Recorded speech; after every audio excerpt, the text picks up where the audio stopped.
എറണാകുളത്ത് ഒരു കുടുംബത്തിലെ 5 പേരെ മരിച്ച നിലയിൽ കണ്ടെത്തിയ സംഭവത്തിൽ ആത്മഹത്യാക്കുറിപ്പ് കണ്ടെത്തി. തിരുവനന്തപുരം സ്വദേശികളായ ശ്രീകുമാരി, കുമാരിയുടെ മകൾ അശ്വതിയുടെ 3 കുട്ടികൾ എന്നിവരെയാണ് വടുതലയിലെ വാടക വീടിനുള്ളിൽ മരിച്ച നിലയിൽ കണ്ടെത്തിയത്.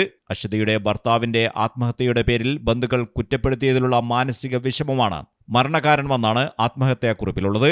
അശ്വതിയുടെ ഭർത്താവ് നേരത്തെ ആത്മഹത്യ ചെയ്തിരുന്നു. ഇക്കാര്യങ്ങളെല്ലാം പരിശോധിച്ചു വരികയാണെന്ന് എറണാകുളം സെൻട്രൽ ACP പ്രേമാനന്ദ് കൃഷ്ണ പറഞ്ഞു. 2 മാസം മുൻപാണ് മകന്റെ ചികിത്സയ്ക്ക് എന്ന പേരിൽ വടുതക കർഷക റോഡിൽ തിരുവനന്തപുരം സ്വദേശിയായ ശ്രീകുമാരി വീട് വാടകയ്ക്കെടുത്തത്. 2 ദിവസമായി വീട്ടുകാരെക്കുറിച്ച് വിവരമില്ലാതായതോടെ വിദേശത്തുള്ള വീട്ടുടമസ്ഥൻ ബന്ധുവിനോട് വീട് പരിശോധിക്കാൻ നിർദ്ദേശിക്കുകയായിരുന്നു. ശ്രീകുമാരിയെയും മകൾ അശ്വതിയെയും തൂങ്ങിയ നിലയിലും കുട്ടികൾ കട്ടിലിൽ വിഷം കഴിച്ച നിലയിലുമായിരുന്നു. മൃതദേഹത്തിന് 2 ദിവസത്തെ പഴക്കമുണ്ട്. കൊച്ചി സെൻട്രൽ SP അടക്കമുള്ള പോലീസ് ഉദ്യോഗസ്ഥർ സ്ഥലത്തെത്തി ഇൻക്വസ്റ്റ് പൂർത്തിയാക്കി. സ്ഥലത്തു നിന്നും കിട്ടിയ ആത്മഹത്യാക്കുറിപ്പിൽ അശ്വതിയുടെ ഭർത്താവിന്റെ ആത്മഹത്യയുമായി ബന്ധപ്പെട്ട പ്രശ്നങ്ങളാണ് കൂട്ട ആത്മഹത്യക്ക് കാരണമെന്നാണ് പോലീസ് പറയുന്നത്. മലയാളം ടെലിവിഷൻ, കൊച്ചി.